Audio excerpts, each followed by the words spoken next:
I'm Florence Dowrick, a MajorTim.space honorary young ambassador. This is Oliver Ukereghe, a MajorTim.space young ambassador. Today, we are interviewing Derek Harris. Derek, could you please introduce yourself? I certainly can. Thank you, Florence, and thank you, Oliver, for having me today. My name's Derek Harris. I'm the Business and Communications Director for Skyrora. My first question for you, Derek. How did you begin your career with Skyrora? What motivated your interest? And could you tell us the most challenging part of your role? Yeah, I've had a little bit of an interesting journey to actually end up at Skyrora. Uh, Mm, I'm a little bit of an outsider when it comes to it, so I didn't study for mm, space mm, or engineering. My background actually, I trained as a cameraman and sound engineer. Then still didn't know what I wanted to do and went to work in mm. the US for a little while. Came back and worked in finance, and after, let's say, a long time in finance, so I don't give my age away, I ended up getting ready to leave. And one of my colleagues that I'd worked with in the past was working with a startup called Skyrora. Yeah. And they needed to hire staff and bring people in. And so we were speaking. I was like, well, maybe I can do that for 6 months while I understand what I want to do for my next step. Because I'm the Mm, sort of person that didn't know what he wanted to do when I was your age. I yeah. didn't know in my 20s or 30s. So I'm always up for that bit of an adventure. So I ended up joining, and that was 8 years ago. And now, obviously, I started off just as a sort of operations manager and worked my way up to the sort of director role that I sit within. But the biggest challenge for me personally was understanding what can actually jobs are within the space sector, where I could fit, and why this sort of early contract I took for 6 months to help a company set up could translate actually into more of a career. uh, I then started to realize that with transferable skills, that there were things that the company needed within space, which I had actually Mm, learned in finance or when I was doing camera work, for example. So mhm, being able to speak and present and talk to wonderful people like yourself and Oliver mm, is things that I've learned within banking and within dealing with camera work and such. So going forward, the next biggest challenge there was obviously understanding what I have to talk about. So I've got a wonderful team here at Skyrora and two people that unfortunately don't work with us anymore who's moved on to mm, other projects. So a gentleman by the name of Richard Osborne, who's with Astro Agency, and Robin, and she has moved on. I'm not sure which company, but both of them were instrumental to me understanding the science behind it. So they taught me if I could explain it to my mother, I could then explain it to anyone. And that's how they sort of taught me all about rocket science and how I could go and speak to people in Parliament and such. mm.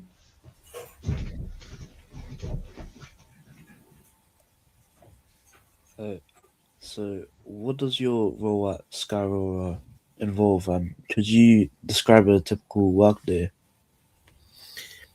Yeah, so my role is I sort of look after the business side and the communication side. So from a business side, I will be attending conferences and sort of speaking with clients and trying to bring Mm, satellite companies on board to launch with us. From the communication side, this can be anything from getting a social media post ready to go out to handling press releases and getting the videos ready for the launches or anything that we want to put out there. So most recently, videos around our engine test sites out in Gorebridge near Edinburgh. So these are what some of the key tasks I would do. But my day to day is very varied. And I think that's the big thing and why I thoroughly enjoy what I do. Some days I could be doing some outreach and speaking to mm, school children. The next day I could be down in Westminster speaking at the House of Lords or to a committee. Uh, so it changes a lot. But the one thing that mm, is there almost most days is some sort of travel. So if it's not traveling to back and forward to London, it could be traveling internationally. So this yeah. year, for example, I was over in Sydney, Australia for the IEC. Oh, awesome. Uh, I met yourself, Florence, for the first time in Manchester for the UK Space Yes, Conference. at the space conference. So I attend a lot of conferences. So a lot of planning and time management is probably the most common features of my day. Hmm. When it comes to moving parts, equipment, and materials around the world, what's the trickiest part of the job for you? That's a great question. I explained to you just as we joined this, we actually took the rocket to Spacecom in Glasgow Yeah, this yeah. last week. So, and a question I posed on LinkedIn was, how do you move an 11-meter long rocket to a space conference? And the answer was very carefully and with people that care. So we have strategic partners, so a company called Seiko Logistics, who we have Mm, worked with on various different projects, and companies like Rhomboid as well. And these companies help us, and we've worked with them since day one. And these yeah. are people that understand that they're not only moving very expensive and technical pieces of Mm, equipment, but they're also moving something that's someone's work. Someone's worked 5, 10 years to yeah. build these engines, to build this rocket. Uh, so if anything was to go wrong, it's not just a bit of equipment being damaged, it's almost someone's life work when it comes to it. Mm, So the most difficult part there is finding those partners you can trust. And we've been very lucky, as I said, with yeah. Rhomboid and Seco.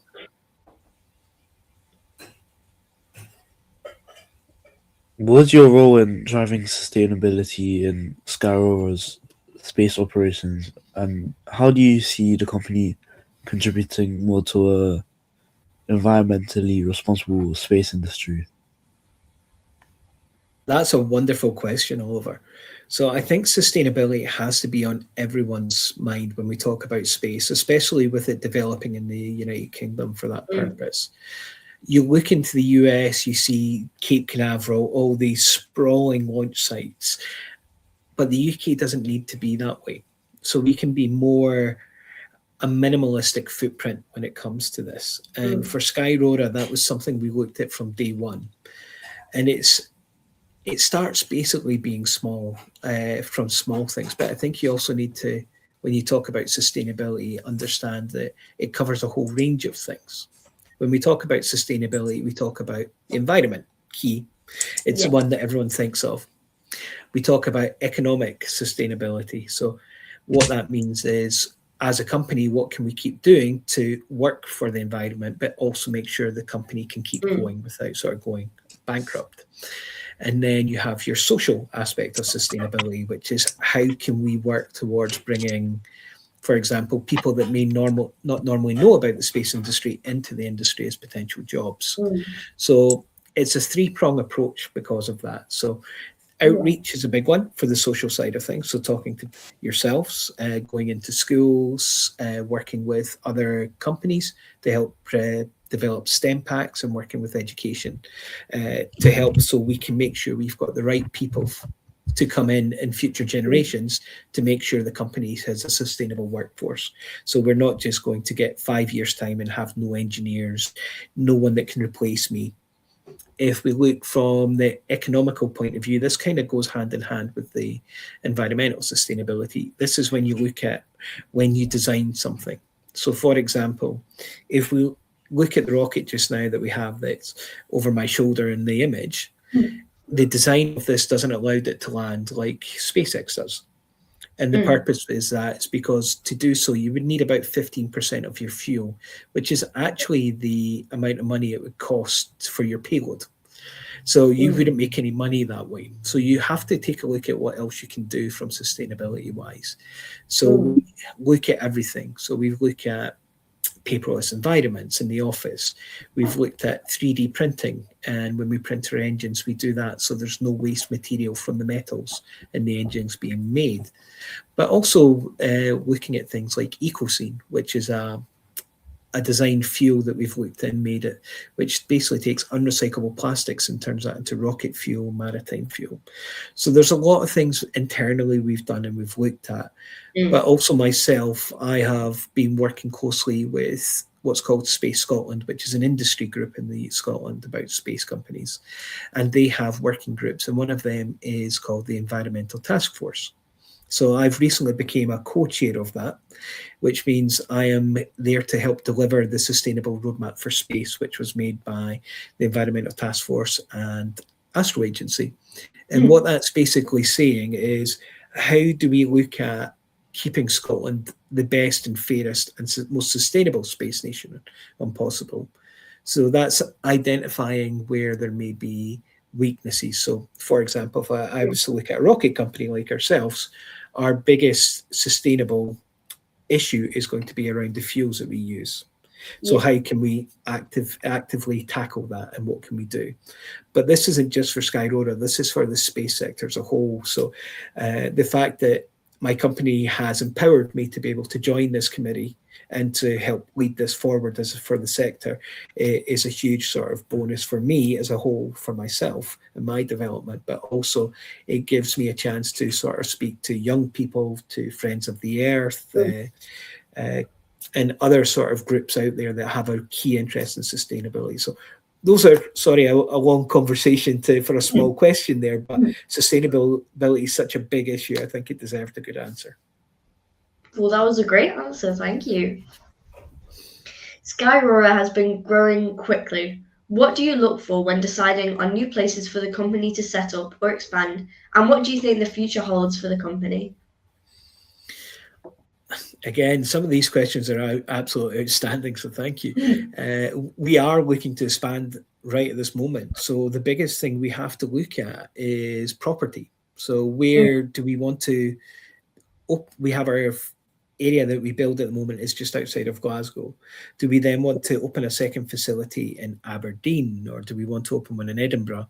Then you have logistical problems. So they're all a few hours apart. So ideally, when we look to expand with these purposes, for that purpose, what we see is somewhere that's a bit closer. But that comes with its own set of problems. So at the moment, we have 55,000 square feet of factory space, which is quite a big area for that. If I was to put it into something that to try and help you understand that, that's maybe, what, 1, 2, 3, maybe about 6 football pitches side by side for that. And by the time we're actually getting to full commercial rollout of the vehicle XL, we will need over 500,000 square foot. So you're talking 10 times that. So finding somewhere that's already built won't happen. So that'll have to be custom built. And again, that goes back to the sustainability for that purpose. We want to make sure the building is sustainable. We're in the right area, providing jobs to the right people with the right skills. So everything is all interlinked, but it can be a difficult problem, but it's something we're all looking at. And again, the fact that you've picked up on it at this time in our progression and our expansion is amazing that it's being noticed even by yourselves.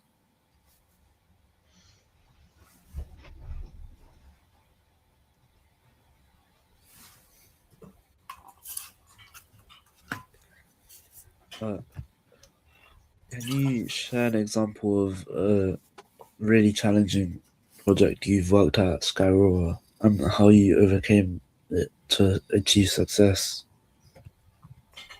Yeah, I think this one you'll both get a bit of a giggle at. So we built our test site on the outskirts of Edinburgh. So when we first had our test site for our engines, we realised we needed a bigger one because the engines were so powerful. So it took 1.5 years to find the site. I literally travelled up and down Scotland looking for the best place to test engines. And it turned out it's only about 5-6 miles away from my actual home that I found, and it was an old quarry. So we go through planning permission, and if you ever go to build anything in the future, you'll learn that it's a difficult process. It's making sure that you follow all the rules. Again, sustainability, that you don't cause any light pollution, things like this. But a lot about the animals in the area. So if you imagine the engines, for example, how big the engines and noise that they can make, you have to be very, very sensible. And so you don't do it in near endangered species. So we had got the planning permission and we were getting ready to build it on the very first day. And what we find was little newts. So for those that might not know, a newt is a little amphibian, and it's kind of, to start with, when they're first born, they look like frog spawn, so a little tadpole floating about. But as they get bigger, they look a little bit like a small frog, and then a tail suddenly appears. So in Scotland, we have what's called smooth newts, which are common, but there's one that I believe it's a gold-crested newt. I would need to double check the name, but I'm sure that's what it's called. Yeah. And they're endangered. So the very first day we have our contractors on site ready to build, and there's a small hole that we dug out, literally about the size of a garden pail, and in it the rain from the night before, and then we see these little creatures swimming, and it's like, oh no. If this is the wrong type of newt, we're in trouble. We have to stop. We can't do anything till they leave, and this could basically sort of derail the whole project. So I get a phone call from the team, and I go and have a look, and I'm trying myself to have a look. So part of my background when I worked overseas is I taught nature studies for a summer camp in the US, and I'm like, well, I'm looking through my book and looking at these animals. Is this? So I took photographs, and one of the vets says, bring one in. So I contacted a vet, bring it in, we'll have a look. So I caught one or two in a little fish tank that we got from a pet store, took it in, and they're sitting there. So I went to 3 different vets just to make sure they were the smooth newts. So they were the common newt, which meant we could move them. So the very first thing we did the next day was we got one of the diggers to sort of dig a little hole that was going to be nowhere near where the construction was, got that filled up full of water, and then moved the newts, put them in the corner away from what we were doing. But that was a situation that could have been very, very difficult. But no one trains for something like that. When you talk about space and difficulties, you think about engineering and maybe separation not happening or an engine not working. You don't think about a little creature that's maybe 5 centimeters long, sort of potentially derailing a project. Yeah. You are also the CEO of Ecoscene. How do you juggle that role alongside everything you undertake at Skyrora?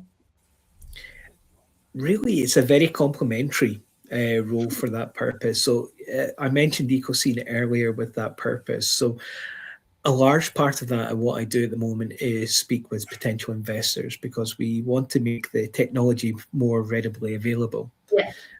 As the team have developed it and sort of realize, we can see that the fuels that are being made, while they're great for our rocket, there's not many rocket companies to sell that fuel to. So while you're recycling that plastic, your end product's really not doing much. Yeah. But with recent law changes and framework changes, what we've seen is because the fuel is lower, quite substantially lower of sulfur and sulfates, it's suited to maritime. So what I do within that role is to find investors and to find companies that may want to adopt using this fuel. So a large part of that role actually is waiting for tests to be done. So I may make a phone call and then it can take some information will go out and then I don't actually need to really do much for maybe 2 months for that purpose. So I'm very, very lucky. It's an unusual role for a CEO. Normally it's all sort of 100 miles an hour every day of the week sort of thing. So that's how I've been able to manage to do that. But also, I've got good colleagues around me at Skyrora. So Emily, who I work with and things, if there is occasions when I get very, very busy, they can sort of pick up on the Skyrora work and allow me to sort of do the front and center work as a CEO. Yeah. How do you see the UK space sector evolving in the next few years? And what opportunities or challenges do you think Skyrora will face? That's good. I see in the next few years, so there's something called ISAM, which I'm sure you may have heard of. So basically in-space manufacturing or servicing when it comes along with it. And I see there's a lot of big companies about to become, a lot of small companies about to get quite big in reputation. So we have companies in the UK who are looking how to deorbit space junk. We have companies looking to do 3D printing in space.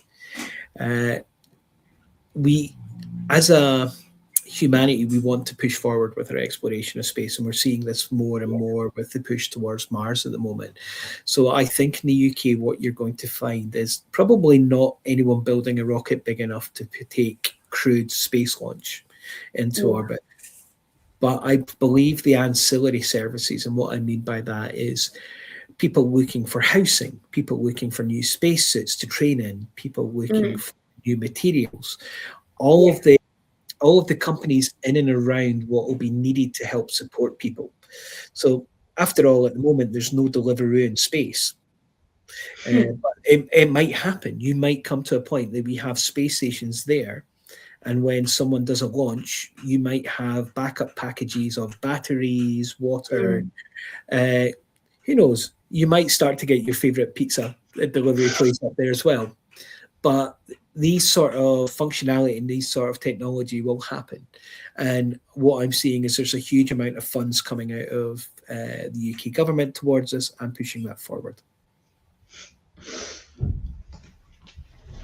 Whether it's speaking at events, working with schools, or meeting new partners, what do you enjoy most about connecting with people in your work? I like to make a difference and a change where I can. Mm. If you were to speak to anyone, they will probably make fun of me because I always say, as soon as we start launching commercially, I want to retire. I want to be done, happy, walking my dog, doing nothing else. But I also have a passion for trying to push things forward. So not only do I sit on the environmental task force, I sit within the skills workforces, working groups as well. I have a passion in and around education. So when I was growing up, I, I was dyslexic, but it wasn't actually proven until I was basically about 17, 18. So Mm. I had sat most of my exams and didn't really Yeah. have the help I could have needed at the time. And because of that, the teaching styles have changed. But back then, I was really told to go and get a job doing maybe as a manual labourer, moving things about, Yeah. or fast food, which back then was kind of insulting. Nowadays, Mm. I like to say that I would love to have been told to get a job in McDonald's, for example, because the way that they do the training, they have a great sort of in-house training for managers and things. So all of that, I didn't really know where that was going. But Mm.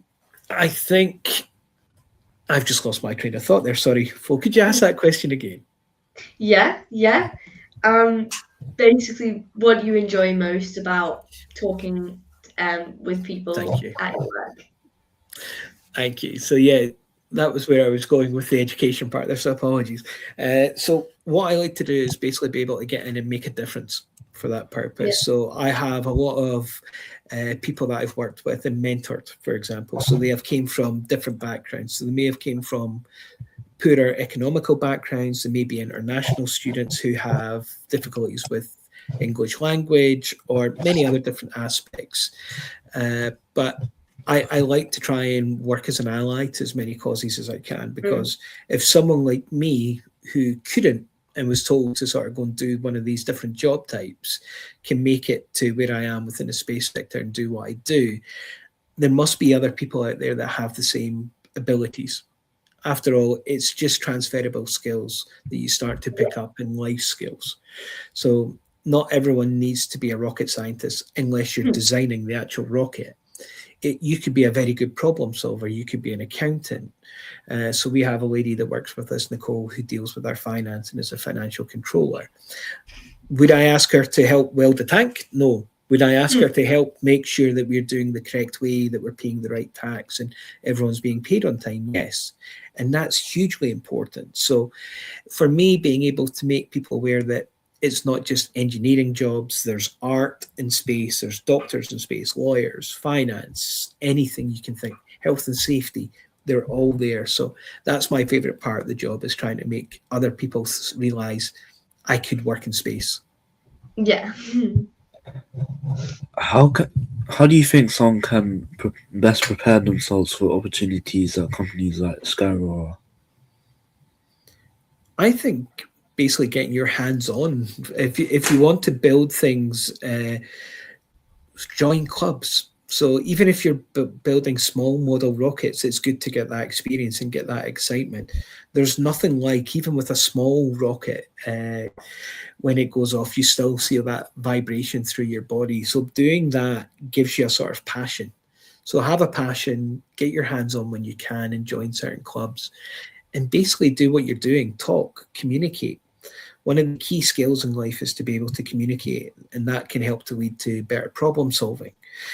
So all of this is huge for that purpose. And if you can master those skills, it doesn't matter if you want to work in rocketry, satellites, data, you'll be able to find a role somewhere within space or a company like Skyrora. I think you kind of answered my last question with that one a little bit, but what advice would you give to someone looking to pursue a career in the space industry? Really, just keep going. If you identify what particular job type you want within the industry, speak to people. So, for example, if you do want to be a rocket scientist, what courses do you need to study? Well, physics, maths. Okay, put your effort into it. Maybe you're a communicator. Maybe you want to do the videos and everything like that. Well, if that's the case, work on your design work. Maybe do art and design, things like this.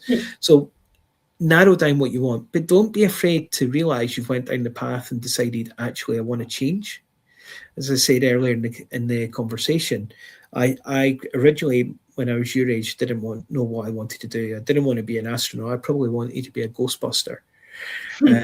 I went from doing that to wanting to be a chef, to working in TV and media, to moving to the US to do outdoor survival skills and archery, to coming back and working in finance, and then I'm now in space. So my career's changed quite a bit over the time, and I've picked up skills in every role that I've got. So don't worry too much if you decide that now you really want to be a rocket scientist. You go into it, you get to uni, and then you decide, actually, I prefer the data side. I don't want to actually build something, and then you do a switch.